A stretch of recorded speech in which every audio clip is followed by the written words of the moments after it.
director, and Jerry said, "Hey, Jim, why don't you sing today?" It was great. Great to hear you.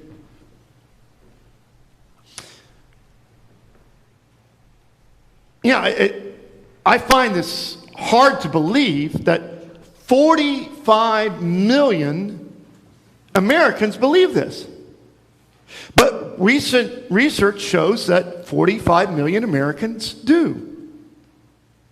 Well, what do they believe? They believe that a cabal of devil-worshiping, child predator, baby cannibals, who are part of a worldwide conspiracy, have taken over the U.S. government.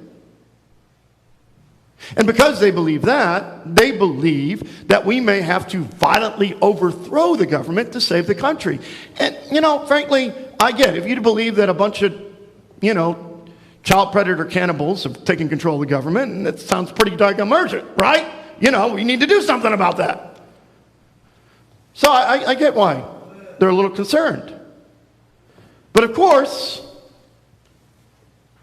there are no Satan-worshiping, child-eating predators in control of the U.S. government. In fact, none of them even exist. It's just some sort of fearful fantasy that's been created online. In no shape or form or way does that belief have anything to do with reality. Yet millions of Americans believe it. Now, on the other hand, we can also not believe things that turn out to have more truth to them than we realize. For example, it turns out that the government is about to release a report that UFOs, or as they now call them UAPs, unidentified aerial phenomena. Why do you just call them UFOs? I thought that was great. That's a good name. But they do exist. That doesn't mean we know what they are. It means we just know that many military pilots and personnel have seen things in the air they can't explain.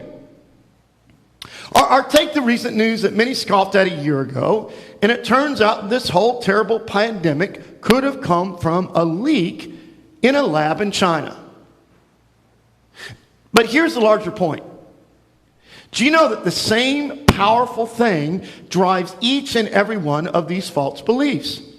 And this thing, if you let it gain control of your life, will drive you to believe all sorts of things that aren't true.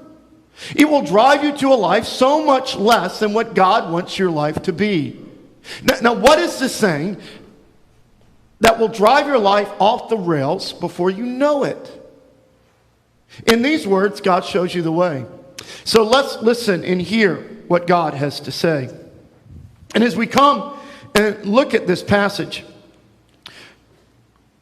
one of Jesus' first disciples, Peter, he's actually right there in that window. That's Peter right there. He wrote this letter to a group of Christians who were going through some really scary times. They were being arrested, even killed by the government. It was a scary time. So I invite you to hear one of the things he wrote to them.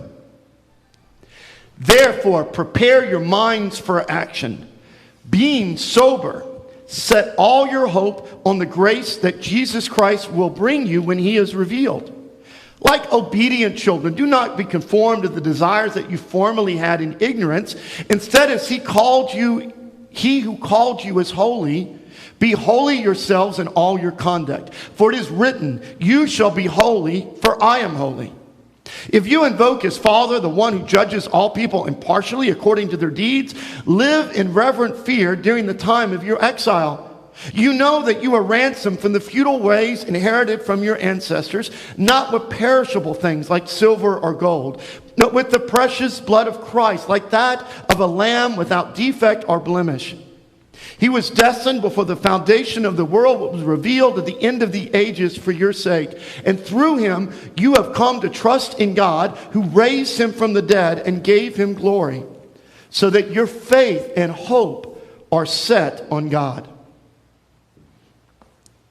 This is the word of the Lord. Thanks be to God. So what is this powerful thing that will derail your life? And how could that same thing drive each of those false beliefs I mentioned? It's the same thing that has threatened to overwhelm the people to which Peter is writing this letter.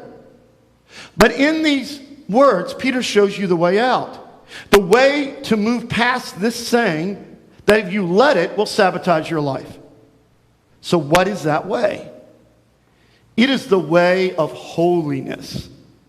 Now, how could holiness free you from this thing that will sabotage your life? Well, to get that, you got to understand what the word holy even means. It comes from a Hebrew word, kadesh, which means set apart. It doesn't mean you obey certain rules or pass some sort of purity test. Being holy simply means you know this. You know you have been set apart. You have been set apart in love. And the more you know this, the more that you know that God has set you apart in love, the less power this thing has over you. So what is this thing that I keep alluding to? It's fear. Now, how does fear fit into the false beliefs that I mentioned a few moments ago? Well, you might see it more easily with the first one. Folks who believe the conspiracy known as Q-Anon have been captured by a fear of the government. A fear is so powerful, it has led them to believe some pretty crazy things. Like, come on now. You may not agree with Anderson Cooper, but I really don't think he eats babies. I'm sorry. I just don't see Anderson doing that. But what about the other two? Well, it turns out the military personnel have been seeing strange things in the air that they could not explain for years and years and years. They just never talked about it to anyone. Why? Well, they feared what people would think, especially their commanders. They didn't want anybody to see them as crazy. Only when Congress commissioned a study were they willing to talk about it at all. And as for that lab leak theory, most scientists always believed that a lab leak was a possibility. I mean, Wuhan, where the virus began, has the only lab in China that studies such serious viruses. So that's a pretty big coincidence. But you see, on social media, that belief got connected to a certain politician that some folks did not like. And I'm not talking about a former president. If you really want to know, it's a guy named Tom Cotton from Arkansas. All right. So, these folks on social media didn't want to be identified with that politician because he wasn't exactly their flavor. So, they decided this couldn't be true. Even if what he was saying could very well be true. See, fear drives you in all sorts of ridiculous ways. Fear drives you to believe outrageous things. Fear drives you to be more afraid of what people think than what you see right before your eyes. And more than we like to admit, fear can drive each of us in powerful and destructive ways. You know, it seems like every week I get caught up in a fear about something. A fear that almost never turns out to be true. In fact, never really turns out to be true.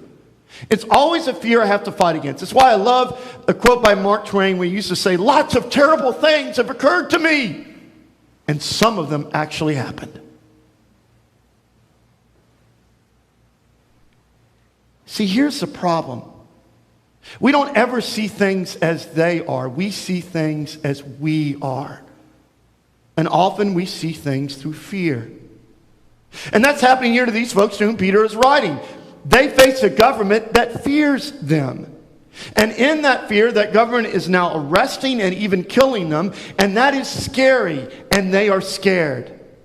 So Peter reminds them, you don't set your hope on this government. You set your hope on Jesus, on God's love for you. Don't you get it? Peter is saying you are holy.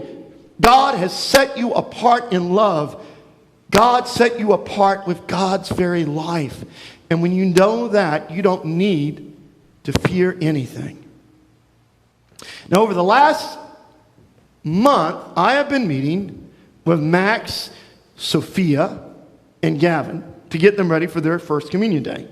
And along the way, I told them the story of one of the windows here. And do y'all remember which window it is? Can you point? Yeah, oh, there you go. Sophia's got it right there. That one right there. Now, the window is Jesus calming a storm. But it only shows you the end of the story. So I'm going to tell you the rest. Jesus and his disciples head off one day across this huge lake, so big that everyone calls it a sea, the Sea of Galilee. And as they go across, this huge storm comes up, a storm so big, it looked like it was going to sink the boat. Now keep in mind, the people doing this boat are fishermen. So they know this sea, but they're scared, they're terrified. And they're frantically doing all that they can to save themselves. Now, where is Jesus? Where was Jesus? Do y'all remember where Jesus was? What was he doing? What do you remember, Max? He was sleeping in the back of the boat, crashing out. So the disciples are freaking out. They're belting water. And finally they go to Jesus and they go, Jesus, wake up! We're going to die! So Jesus wakes up, rubs his eyes. And this is the Kennedy revised version of the story. He looks at all the wind and the waves and the storm. And he goes, shut up! And it stops like that. No more rain, no more wind, no more waves. It's completely calm. That's the part that the window shows, Jesus yelling at the storm. Now, when this happens, the disciples are in awe. What Peter means by reverent fear in the context of what we just read. But then Jesus, puzzled, asked his disciples, why were you afraid? After all, Jesus thinks, man, I was there the whole time. Do you see the mistake that the disciples made? They thought the scary storm was the truth of their situation. But the truth of their situation, far more real than that storm, was Jesus sleeping in the back of the boat. Jesus was the real truth of their situation. And see, Peter, who had been with Jesus in that very storm, knows that. He knows that the truth of these folks' situations to whom he writes is not the persecution they face ultimately. The truth of their situation is Jesus, the God who is with them, the God who has set them apart with God's very life. That's what he means when he tells them at the beginning to be sober. See, he knows, like alcohol, fear will distort what you see in powerful ways. It's why the brilliant neuroscientist Gregory Burns said this about fear. He said, think of fear like alcohol. It impairs judgment. You should not make any decisions while under its influence. So Peter tells them, do not let fear do that to you. Do not let fear make you drunk, blind you to what is real. Set all your hope on Jesus, on God's love for you. Remember, God has set you apart. God has made you holy. And when you know that God has set you apart, it insulates you. See, too often people think holiness isolates you, and you have to go off somewhere like a desert to be holy. But it doesn't isolate you, it insulates you. It insulates you from the fear. You know, this past week, I fixed myself a piece of nice salmon for dinner. It was delicious. But you know what I had to do before I even cooked it? I had to add salt. Think about that. Salmon live in water full of salt almost their entire life. Why did I need to salt it? It's because that fish can live in the salt water. It can even get nourishment from it, but it can still be insulated from that salt getting inside. And when you know God has set you apart in love, it insulates you like that. You can live in a world captured by fear, but that fear does not have to get inside you. Ralph Waldo Emerson said, That the wise person in the storm prays to God, not for deliverance from danger, but deliverance from fear. It is the storm within that endangers, not the storm without. And that storm is what Jesus has delivered us from. You know, over this last year, we've been through quite a storm, right? But we have a God who is Lord of the storm, of every storm, even the storm of death itself. And when you know that deep down, this God has, out of love, set you apart by his very life, it insulates you. It insulates you from the fear. And that's why we need to come here to this table. This table reminds you of who you are, of whose you are. Here you remember what God gave to bring you home. God didn't give silver or gold, which after all fades away. In Jesus, God gave his very life for you. And that gift, that love will never fade away. And in that love, as you trust in it, as you receive from it at this very table, it will free you from the fear that can easily capture you and me. It sets you apart. It makes you holy. Max, Gavin, and Sophia, this table makes you wholly loved, wholly forgiven, wholly free. So come, let us all eat and drink. Let us join with Gavin and Max and Sophia on their special day and celebrate this love that has set us apart now and forever. Amen.